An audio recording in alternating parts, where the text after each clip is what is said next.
You think reality is made of smooth transitions. Most people do. It seems obvious. You slide your hand across a table. It moves continuously through space. You turn down the volume on your speakers. The sound fades gradually.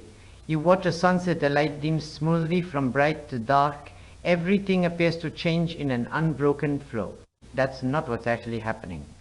And the person who discovered this fought against his own findings for years. This isn't about quantum mechanics as some specialized branch of physics. This is about what it means for anything to change, for anything to happen, for reality to exist at all. Most people will tell you reality is continuous, because that's what their senses report. But sensing isn't understanding. That's just describing your experience. It's not an explanation of what's occurring beneath that experience. Let's begin with something ordinary. You're watching water drip from a faucet. One drop forms, goes heavier and falls, then another, then another. Each drop seems to grow smoothly, continuously, until gravity pulls it free. But what's really happening as that drop grows? Is the water being added smoothly, molecule by molecule in an endless gradation, or is something else going on? You press the gas pedal in a car, the engine revs, the car accelerates. You feel yourself pushed back into the seat. The speedometer needle sweeps across the dial 20, 30, 40, 50 miles per hour. Did the car bust through every possible speed between 20 and 50? Every conceivable fraction? 20.111, 20.111. For most of human history, we assumed yes. Reality was treated as infinitely smooth, as a continuum. Between any two states, there were infinite intermediate states. Between any two moments, infinite moments. Between any two positions, infinite positions. This assumption was foundational. Mathematics was built on it. Physics was built on it. The entire edifice of calculus, the language we use to describe change, depends on the idea that you can make intervals infinitely small, that there's always something in between. That assumption felt safe. It matched intuition. It worked. Until it catastrophically failed. In the 1899s, physicists encountered something that should have been simple, embarrassingly simple. A hot object glows. Heat up a piece of matter, it glows red. Heat it more, it glows orange, then yellow, then white, then blue. This is thermal radiation. It's everywhere. Stars do it. Light bulbs do it. Your own body does it, though in infrared wavelengths you can't see. Physicists wanted to calculate exactly how much light a hot object should emit at each wavelength. They had excellent theories, thermodynamics, electromagnetic theory, statistical mechanics, tools that had solved every other problem thrown at them. They did the calculation. The result was absurd. According to their equations, as you move towards shorter wavelengths, ultraviolet X-rays, the amount of energy emitted should increase without limit. It should approach infinity. Not just a very large number, actual infinity. This became known as the ultraviolet catastrophe. And it wasn't a small error. It was the theory collapsing into nonsense. It implied that every warm object in the universe, your coffee cup, a rock, your hand, should be radiating infinite energy. Obviously, that doesn't happen. So something was profoundly, fundamentally wrong with the foundations of physics, and no one could figure out what. Enter Max Planck. But don't picture a revolutionary. Picture a conservative, middle-aged German physicist. Methodical, careful, someone who believed in the established order of physics. Planck wasn't trying to overturn anything. He was trying to fix an equation, to make a curve fit experimental data, that's all. In December 1900, he found a formula that worked. It matched the observations perfectly. But to make it work, he had to include something strange in the mathematics.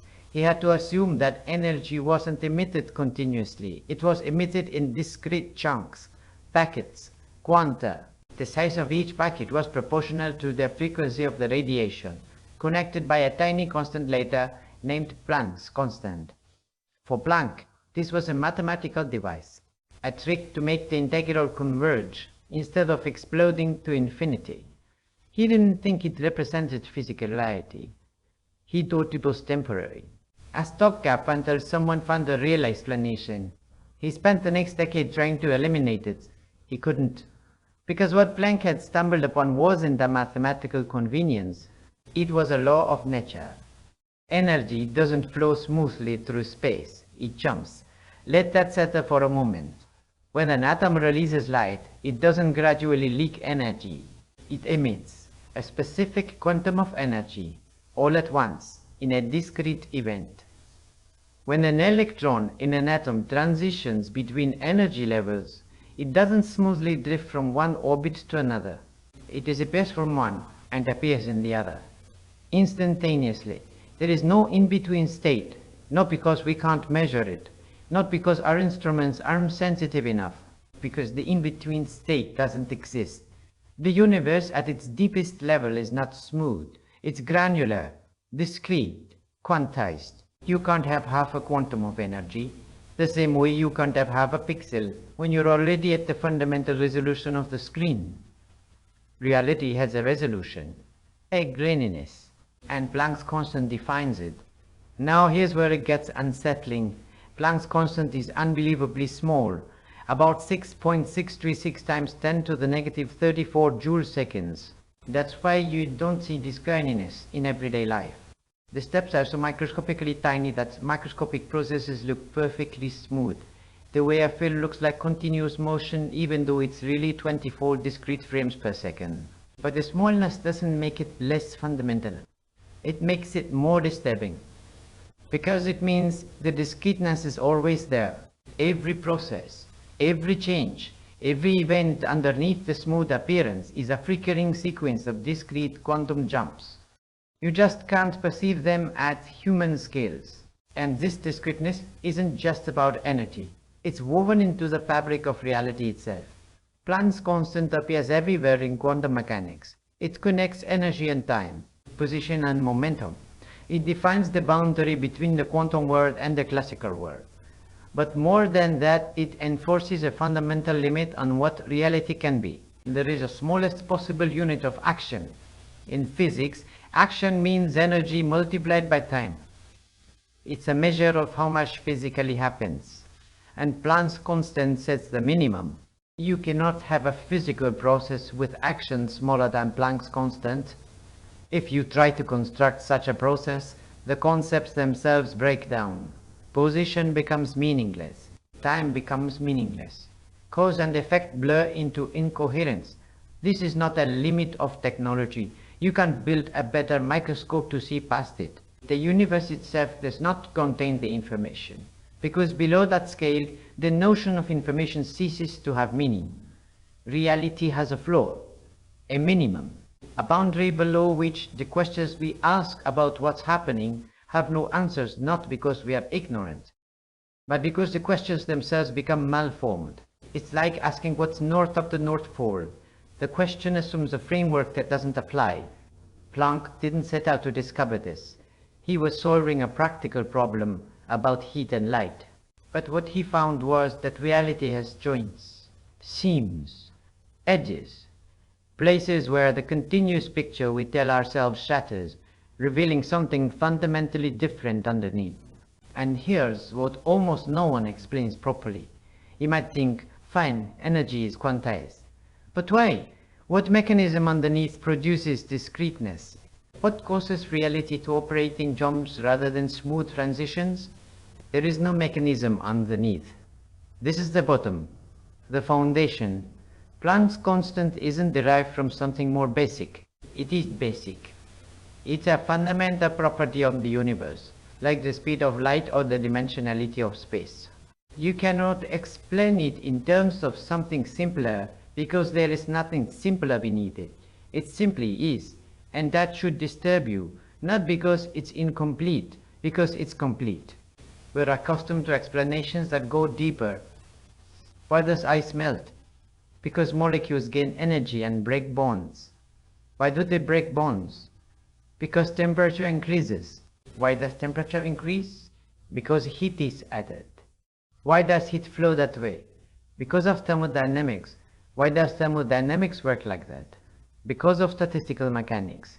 Why does statistical mechanics work like that? Because of quantum mechanics. But when you ask why quantum mechanics as this discrete quantized structure, why Planck's constant exists, why reality has a fundamental resolution, the answer is, that's just what reality is. There is no deeper why. This isn't a gap in our knowledge waiting to be filled. This is the ground floor, the bedrock. Planck's constant is an axiom of existence, and axioms don't get explained by something beneath them. They are the explanations. Now, you might wonder if this is so fundamental, where do we actually observe it? Everywhere. Every photon that enters your eye right now, its energy equals Planck's constant multiplied by its frequency.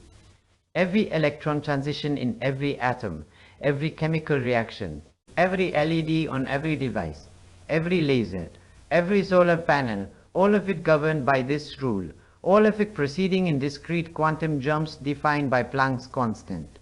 When engineers designed the transistor, the device that makes all modern computing possible, they were exploiting the discrete energy levels of electrons in semiconductors. When scientists built the first lasers, they were manipulating atoms to emit light in coordinated quantum jumps. When cosmologists measured the cosmic microwave background radiation, the afterglow of the Big Bang itself, they saw the thermal spectrum, the same phenomenon Planck was trying to understand. This isn't speculation. This isn't philosophy. It's verified trillions of times every second in technologies worldwide. But there's an even stranger consequence. Planck's constant also appears in Heisenberg's uncertainty principle. That principle states that you cannot simultaneously know both the exact position and exact momentum of a particle. The product of the uncertainties in these measurements is always at least on the order of Planck's constant. Why? Because the universe doesn't encode both pieces of information simultaneously. A particle doesn't have a sharply defined position and a sharply defined momentum at the same time, the way classical objects are supposed to have definite properties. Reality doesn't work that way. And Planck's constant is the number that tells you how much fundamental uncertainty is baked into existence. This connects back to the same core idea. Reality has a resolution, a graininess, a smaller scale where classical concepts, smooth trajectories, definite positions, continuous change stop applying. You cannot zoom in forever. There is a floor. And when you reach that floor, the smooth deterministic universe of classical physics disintegrates. Planck himself struggled with this. For years after his initial discovery, he tried to restore continuity. He tried to make the quantization go away. He wanted the universe to be smooth. He wanted to believe his discovery was just a temporary mathematical artifact. It wasn't. No one could eliminate the discreteness, because it's not an error or an approximation. It's the truth. And here's the most unsettling part. The specific value of Planck's constant minuscule as it is determines the character of the quantum world. If Planck's constant was significantly larger, quantum effects would dominate at human scales. You'd see objects tunnel through walls. Baseballs would exhibit wave interference. The graininess of reality would be obvious, unavoidable. If it were smaller, quantum behavior would be even more hidden. The universe would appear more classical, more Newtonian, more like the smooth deterministic machine we once imagined. But it has the value it has, and that value makes our universe just quantum enough. Quantum enough that atoms are stable, that molecules can form, that chemistry works, that life can exist in a world that appears mostly predictable at large scales, but is fundamentally strange underneath. Planck's constant isn't just a number. It's a dial that tunes how quantum reality is. And we have no idea why it's set to the value it is. You can measure it with exquisite precision. You can use it in every quantum calculation. You can build entire industries around it. But you cannot explain why it has the value it does. It's given. It's a brute fact about our universe. Consider what this means. Before Planck, the prevailing assumption was that reality was infinitely divisible, that you could always go smaller, that space, time, energy all continuous. all smooth all the way down. This wasn't just a scientific assumption, it was metaphysical. It shaped how humans conceived of existence itself. Reality as a seamless continuum, elegant, infinite in its detail. Planck's discovery shattered that conception. It revealed that there is a bottom, a smallest meaningful scale, a point where further division doesn't just become impractical, it becomes meaningless. Not because our tools fail, but because the universe provides no further structure. This has profound implications. It means the continuity you perceive, the smooth flow of time, the continuous motion of objects, the gradual changes in temperature and light is an illusion, not an illusion in the sense of being false, but in the sense of being emergent. A statistical phenomenon arising from countless discrete quantum events occurring so rapidly and at such small scales that they blur together. Like a movie, each frame is static, discrete, but played at 24 frames per second, your brain perceives smooth motion. Continuous action. The universe does exactly this. Motion, change, causation, all of it is composed of discrete quantum events happening in a rapid succession, so small and so fast that they appear continuous to macroscopic observers. But underneath, it's jump, jump, jump, jump. Step, step, step, step. Reality flickers. You don't notice because the flicker happens at the scale set by Planck's constant, but it's always there, always happening, every moment. Once you understand this, you see the universe differently. The smoothness is the illusion, the discreteness is the reality. Now, think about what this means for cause and effect. In classical physics, causation is clear and continuous. You push a body to accelerate smoothly. You hit water, the temperature rises gradually.